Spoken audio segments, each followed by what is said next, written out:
chanteur, créateur, comédien, compositeur. Dafsa matala menshi. Itafika wakati banamuke mtaanza kurogana na kupigana, kutokana mnaanza kutugombania. Sasa tukifanya system ya D3 mtaenea. Lakini utafikiri unasema uongo, maana tunajua kwenye dhehebu la Kiislamu huwa wanakubaliwa wake 4 tu. Hawazidi. Mtume akona wanawake ngapi? Utoke mwazee. Nitoke mubaze ntabakia. Naingia ngambo wote ifona mimi ni jouer musique ya generation. Hata kama banasemaga nilikupenda kiuno logota tumika. Nari ntabifaa vile vile. Bimaze gukora mu muziki wishimira nka Bidondo nivya. Chena maze kuvyara. Nakubwiye namaze kurunga abana. Umukobwa wese mukunesa ronka visa. Benshi. Uronse umugabo mamaki nikwambie uronse umugabo ndio agashira mu tuturuyi wawe yiwi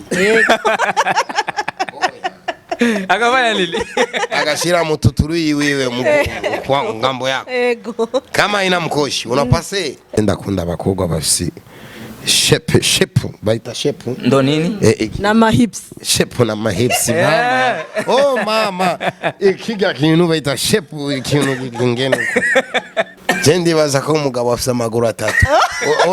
Unaona nivyo sio byo turiko turavuga ibintu bya verite. Ubwo gato turaho kuvuye he? Ubwo uko gato tukasha kuva.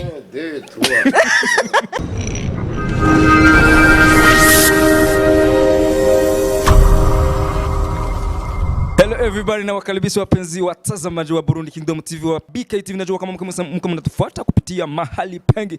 Maneno formidable, tonable, admirable, considérable. Najua kama mko mnatufuata. Niko pamoja na brother hapa.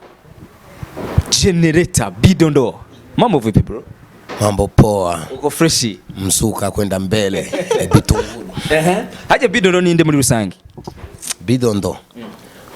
Bidondo no mustar, no muntu araririmba, no muntu aragira ama business, Bidondo mikeke, Bidondo makayabe. Yani no muntu urukundiro, bataga igikundiro cy'abantu. Ego. Manake wa abantu bese baragukunda. Abenshi barangwa. Wibaza ko bagukundira iki?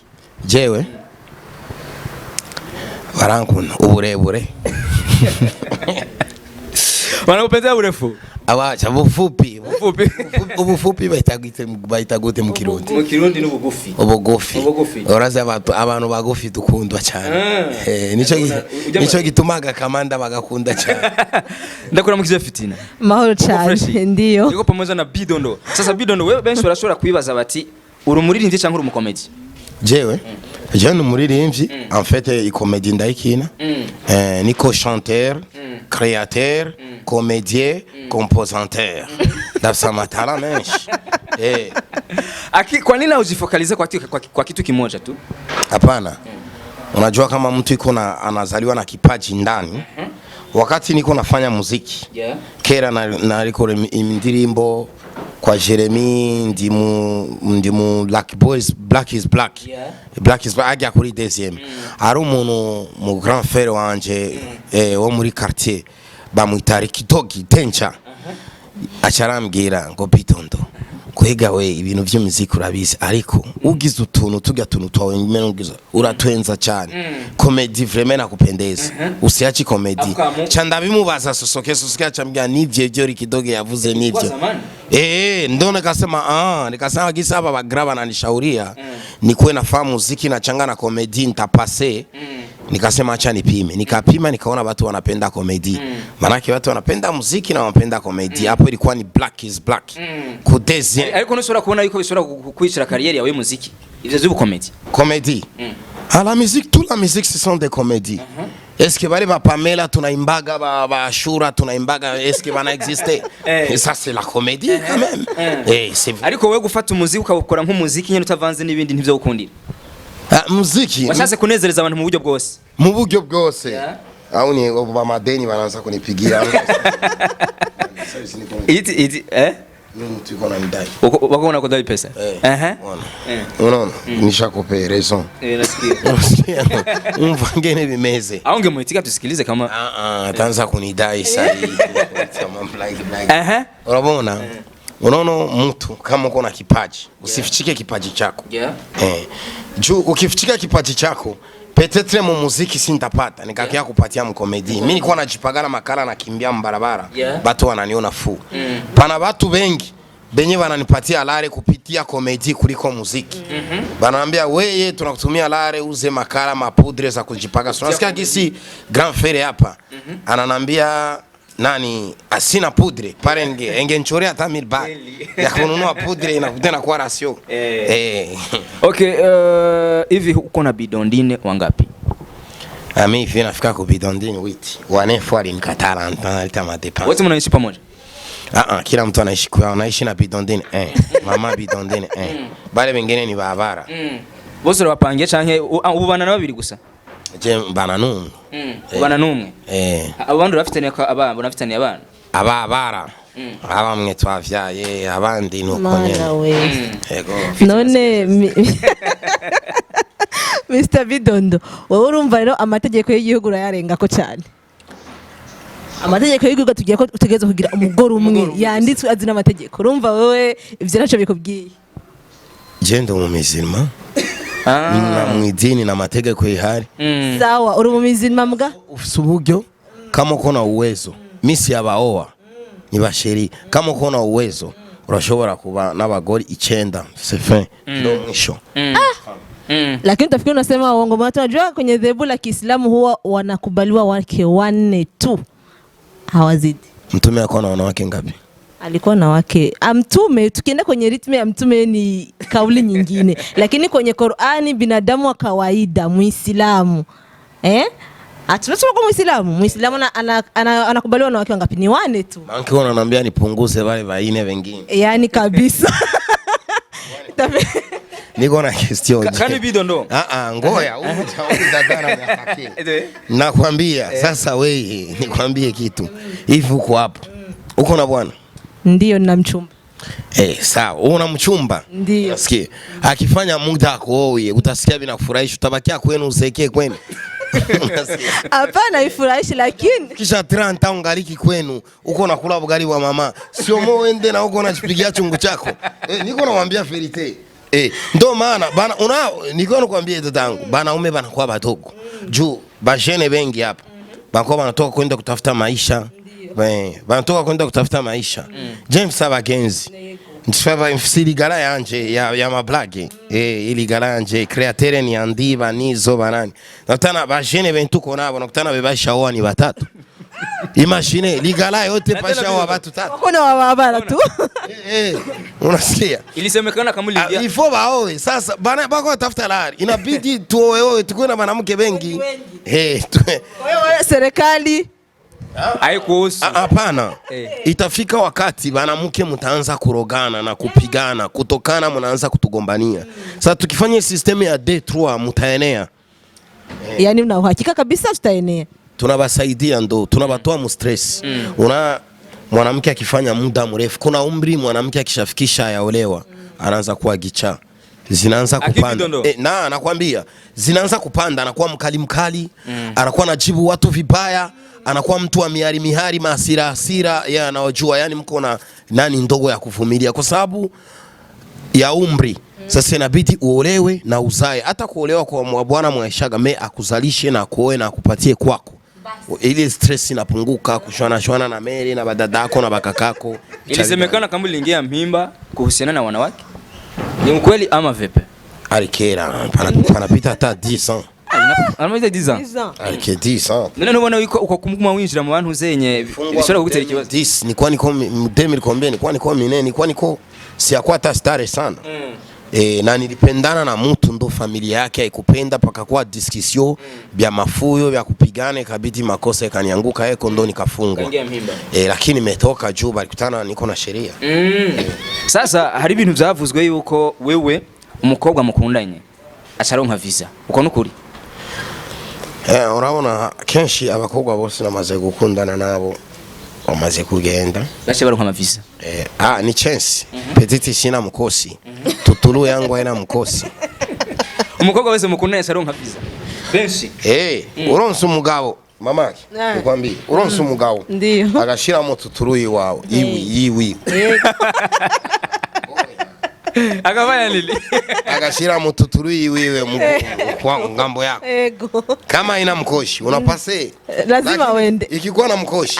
Na ile mamil bale haupati. Haupati tena. Unakwama. Haja ngo umugabo afisa amaguru anga. Umugabo. Jendi baza ko umugabo afisa amaguru atatu. Unaona nivyo sio byo turiko turavuga ni ibintu bya verite. Uko kagazi turaho kuvuye he? Uhuguru kwa kagazi tukasha kuva. Umugabo afisa amaguru atatu. Reka tujya kuri carrière yawe muziki. Ibintu umaze gukora mu muziki wishimira. Reka tumaze tureke comedy.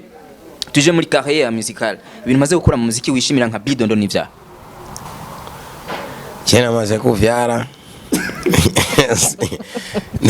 Nakubwiye namaze kurunga abana. None se abana n'umugore so bikuye mu muziki. Oya, arabagore badukubesa bagukundira umuziki. Aha, umugore mwiza afisa amafaranga yabo bafisa amahera. Yagukundiye umuziki. Umuziki agamera kuvyara nawe atanse yose. Urabona yo ni budget. Mtoto anakula mzuri ansoma ku masomo ya bei. Ni budget unakutana umuntu agukunda kubera umuziki agaguha umwana. Iyo ni nani? Ni riski. Anamsomesha mtoto, anamtuma mtoto Bulaya, asame ni Zara na Bidondo. Anampatia mtoto, huyo mtoto kesho atasaidia we. Hiyo ni nayo. Ariko Bidondo tamakupe. Uriko uravuga yuko umuziki ibintu maze gukora muziki ari kuvyara cyangwa kuronka abagore. Abantu baraza kuhava kudatahura neza. Kuko abenshi bavuga ati jewe umuziki nawugiyemo kugira ngo nshobore kuronka inzu, ndonke imodoka, niteze imbere ariko wowe akuyemo umugore. Jewe. Muziki nakwiye cyinshi mu muziki. Ikintu cyambere ndashima nakwiye connaissance y'abantu bari nijua nabo bantu niyo ba patrovi wanje bejo cyangwa no munsi turiko turavugana kenshi ndashaka gusora ndirimbo nshase sponsor ndashaka kuri enzu nshase amahera nshase iki ndavugana n'abafanzi banje cyangwa amaze bitu binakatala abani barahama make nalipa nyumba nakula nafanya nini na hivi kama niko na jenga nikikosa hata sima napigia wafanzi wangu bwana mfuko huyo asima. Akivi watu wengi wanasema kama katika career ya music umeshakwama. Si akwama. Si akwama. Kuna kazi mpya. Niko na kazi mpya. Unaona sie wafanzi wetu abazoe YouTube. Juu si basani ba zamani mara nyingi waangalie hata inchi hata wapi. Hata zini.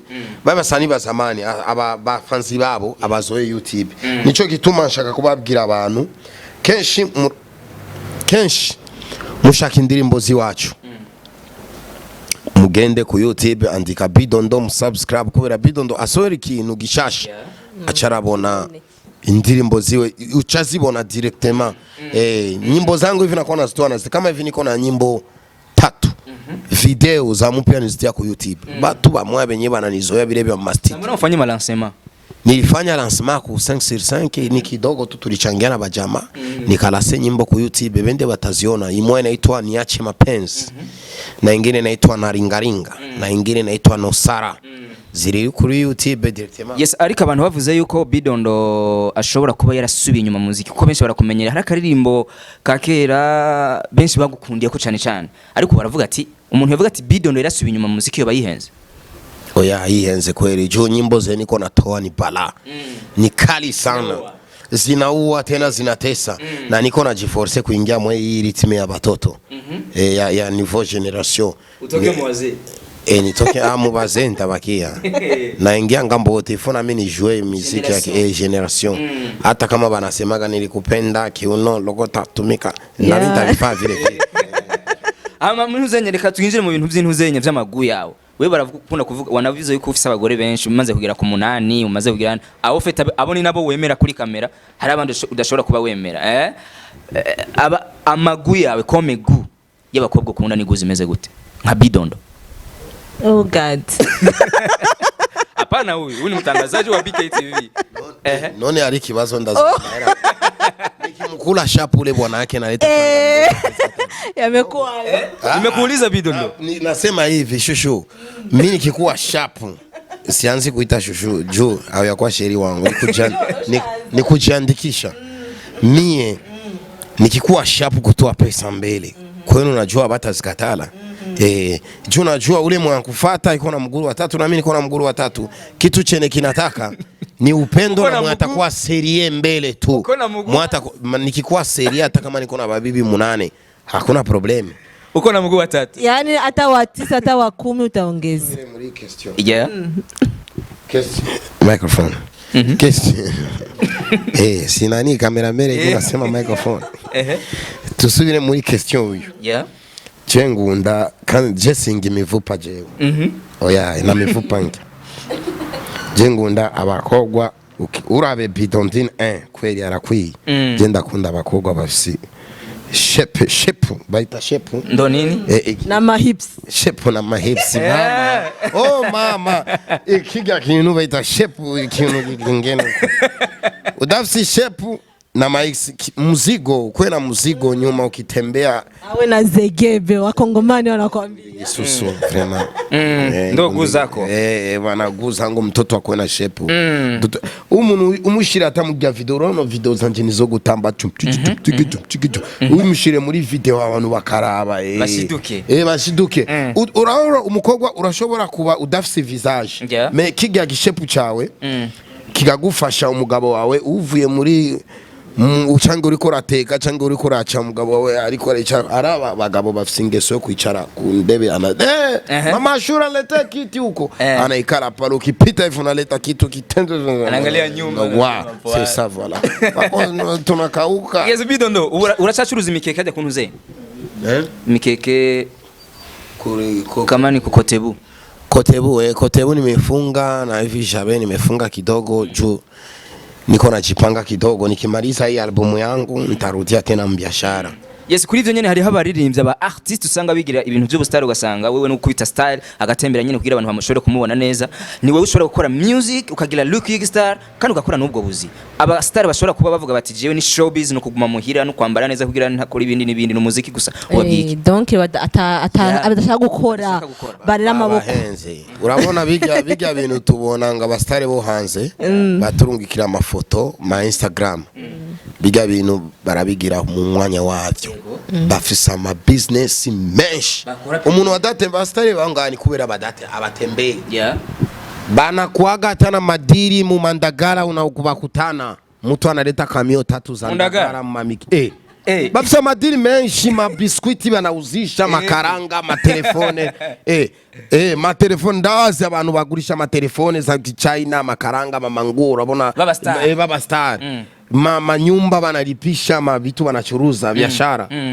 akimaliza anatia franga yake mfuko anakoga anapiga freshera na kamata telefone utayo atokagi mu nyumba kumbe anatokaga mu nyumba anafanya busy kila kitu kuna muda weekend ndo siku zake za kamata telefone kuchezea na kujishuti lakini lundi mardi mercredi vendredi iko atamu Mandagara makamio mataxi zake mu bintu byinshi ariko arakora barakora abonga kenshi ni dukunda gukora nico gituma unakutana mtu anafanya 20 anaimba 10 ans unakutana nakulea batoto binamushinda tugache hapo. Yes, wewe warakoze umuziki kuva kera warakoze umuziki kuva kera benshi barakwibuka muri kunyana ba Soso Kemenga wali muri generation yabo kera cyane umuziki wa kiriya gihe n'ububo ubona bitandukaniye tofauti ni tofauti umuziki ubu ndibaza ko na ibintu bariko bararirimba nibijya nyene tumaze kubenya bararirimba ibintu bitagenda ku murongo neza me ndashobora kubahanura abapeti baleo bakubana imba ma muziki ata mu text unatia ata text ya maana juu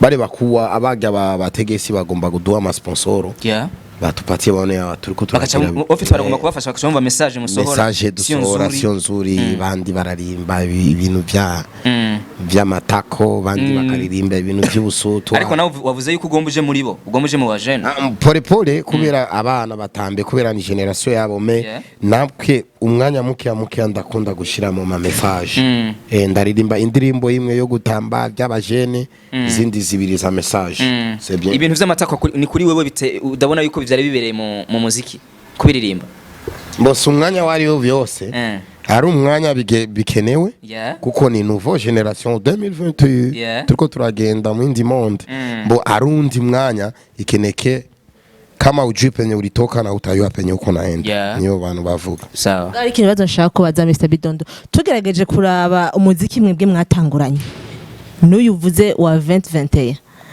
ugiye kuraba kweri hariyo itandukanye runini cyane ko uravye muziki wubu hari igihe baririmba ukabura ivyo baririmbye ukibaza none ngaho message irimwo ni yahi ukayibura kumva umengo ari nyene basigaye bavuga ngo barabuze ivyo baririmba eske nivyo mbo sikubwira ngo Mr yarabaheranye asikubwira ngo Mr ni myaka kuko umuntu araririmba urabona James indirimbo itwa ingorane ndubatse c'est true story my true story kuko navuze ndazi kungo ndasheri ingorane je ndafise abana n'umugore je ndumwana w'igihugu nitwa Bidondo umugore wanje bamwita Bidondine nararongoye kare navyaye kare sinari nzi ko nzohura na wewe ndemeye ikosa yo kugutongoza kuko nanje ndumugabo mu bandi urabona nuko ni true story ya true story akenshi ba papa benshi kuko nanje ndumugabo mu bandi urabona ni true story kuko benshi baba papa binabafikia nakutana anapenda kashushuka pembeni lakini iko na familia nyumbani na kanaanza muletea sasa stress saa yote kanampigia masimu nini binaleta probleme mu nyumba nyimbo ya hivyo nakutana pako mtu anaweza kuipenda agashira monga 10 million 5 million kuko ni indirimbo ya ma true story iri mu bantu me abandi usanga baririmba niguse nchomeke leta lambarira ibyo bintu none umuntu ashobora gushira mu 10 million birumvikana yuko mu Burundi wahaje kuva kera ni Bidondo ariko amatwa nsumira yaje ava muri Kongo nivyo wavukiye mu Burundi je navukiye ngaho none kumenga ikirundi kirakugora bukebuke kandi hamaze imyaka myinshi abantu tukunda gutembera mo papa wanje no murundi mama wanje ni umukongomani yo 50% ndagiye muri Kongo kwiga muri Tanzania kwiga ugasanga kenshi arabarundi 100% bari muri Etazi n'ikirundi n'igiswahili atabyumva se kuvuga ngo barundi bose twese turazi kirundi oyaye arabarundi bavuke muri Canada muri Etazi ni mu Amerika na kirundi ayo atakusema bite papa ni sawa rakomeye no kuvyo na Burundi yapafikaga lakini murundi tu se kuvuga ngo ku barundi ngo twese tuvuga kirundi oya nshobora kuvuga ikongomani lingala mechendo murundi ariko ntubona yuko bikuye yuko abarundi tumenya ikirundi ciwacu kugira ngo duhesha agaciro igihugu cacu bize ntubona ko bikenewe ni byiza gukorera igihugu utakizi ukizi me ugikoreye gusa bien ugiye avantage mu bindi bihugu c'est bien ça ugiye hano même utakivuga utakivuga upresenter drapeau ya inchi kuko batubwira yuko utayakaranga bagize iki abatayakabanga voilà none ibyo babivugira nga mu Burundi abantu pako batu tunaishi nabo hapo ni bakongole hata Uvira abayafika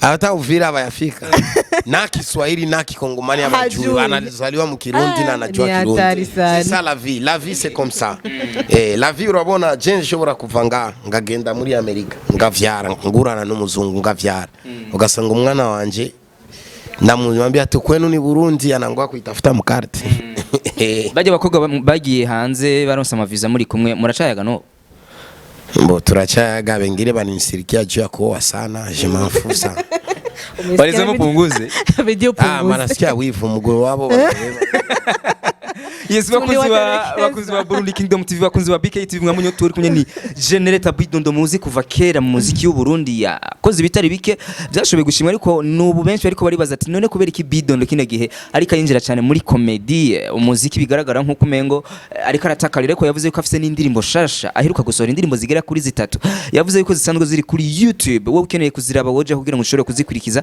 kandi yavuze n'impamvu yamaze kwinjira muri comedy yavuze yuko n'abantu benshi bashobora kuba mumenya kandi bakaryoherwa niyo comedy yes reka twinjire cyane kuri aka kandi kabazo wewe iyo uronse umukobwa ukamwifuza ubu mushaka ki donc iyo mugize relation n'umukobwa kuri wewe vision yawe bari ya abagabo turabesha na muntu afite vision ku umukobwa uramubona unaanza kwanza unaanza gatamani shetamani unasema huyu mtu lazima nimle ukiona na nani kunungene muriko murakundana niyo mavision ariko aragenda raza megwa mbere tunatamani kwanza kuko abagabo mu mutwe iwacu kenshi vision ya mbere iwacu ni kurondera cash amahera na bintu by'aba projet urabona umugabo afisi projet ngo y'abakogwa niki nikuyo nimbwa kuko abakogwa barizana kandi umaze kuronka amahera barizana bakube bafisa amabezwe bantakwenda msalo bajisukishe bafaye nini ni bantu baze gutora ivyo twakoze banakia kuchukua vitu vyetu tushatengeneza sasa utwege vizio yacu ni lare so kishazinyaka zile lare unatia hapa ndo unaangalia nende wapi kwa skotisi kwa mako utabakutana bako vale banayala we kuya hapo uko na pesa na uko star we niteka reka dem kwa mpita we kuya hapo ikarapa bakupatie nani utakula ni kuku nini tuna rentre basi mkizoeana vile sheri uko kazi kanaandikana message ewa akadem kako serie ndo nakia kutokea sasa kana kwa kabido ndini nako nakapanga kama ni 4 kama ni 10 inaendelea vile mapema sana mpetano kwa hiyo wake zako wote ni wakina bidondine wote ni mabidondine ukunda umuntu uco mutazira izina ryawe ubonya sikugira ngo bidondi nkuru numvise no uri umukobwa mumenyana uca witwa bidondine birakomeye biva kuki bagupanze ukunda umuntu sekeni wewe wa mukonzi uco mwita izina ryawe wewe unambatiza zina kiwa nje bidondine 5 mama okay bidondo bese bariko barakuraba look yawe ngaha ku mutwe ndetse no ngaha kuntu zenye iki kintu wambaye wayikuye na deshirire iyo bija hose na miliyoni menshi nasema ngo bidondo ngo liujuzia nani pantalo kajichania na kawembe mimi nabambia wende ulishania tuvuga ngo turambara ibishwe tukabikura mu ruvumera tutora mawe ni nani alimba hivyo areka nsimvuze nishinda kime ule peti kama anaweza kama ni bifesi mwenyewe anakushinda kime lakini mtu mimi akinishinda nguvu namkula meno akondulishania hapo kaingu kujichania niliuza hivi toka Tanzania na aiguze kwa K Mars umuntu stylist wanje itwa K Mars ya afu igune unajua niko na bijouterie wangu changia milioni 2 na enea ananifanyia mzigo tena hii ni wao bana ni arza inapima grama ngapi inapima grama ngapi bidondo fresh kabisa lakini turo ndo natumika sio olo mimi naona kama sio olo hii ni nani ni argent pure hiyo ni radio ama vipi mimi naona wapi ni radio ni radio yako ilitoka nje ni jamani nitumia niko nafanya repetition kwa hiyo kamziki kwenye huko pote unarudia andikuri studio nilikuwa naingiza voice technology sasa nilikuwa naingiza voice nikasikia abikui etiso charambira ngo bidondo kora ma repetition ndaje nikaona naponyoka lakini sijui kama atakia sangapi mimi ndiko ndabandanya ma repetition akikuya kama mudi utakosha kwa tayari naingiza voice wafe tugira repetition ku radio hapa ni fresh yes fite no bamaze kubona bidondo turiko turasa n'abasozera ikiganiro muri BKTV muri Burundi Kingdom TV itwa TV Burundi Kingdom TV ni BKTV aho ni muncamake BKTV muncamake Burundi Kingdom TV wambi ndazi yuko mwamaze kubikora bidondo ndagushimire cyane nanje ndabashimira cyane mwasanze kuri studio ariko ni amande mugabo nabababari ariko je ndakwifuriza cyane kugabanya abagore kuko maze kumva kumaze oya je ndamwifurije vraiment andamukirize ba bidondine bose bishobotse biyongere ko vraiment wabuze ni bangahe uzuma oya no apana atari jewe mugabo atari jewe tutaonana oya yes hanze no vumengo nosura kubashimira nyita formidable tonable admirable considérable fitina fresh ego cyane tubashimire tubasabe mugire subscribe mutemberere amapage yacu yose kuri Facebook Instagram no kuri YouTube nimwibagire gukora kuri rya nkengeri mwaba mubona hajya kugira ngo ibiganiro byacu uko bija ko byose mushobore kubironka bidatevye hanze no vuga ati mwubahwe turabakunda cyane ciao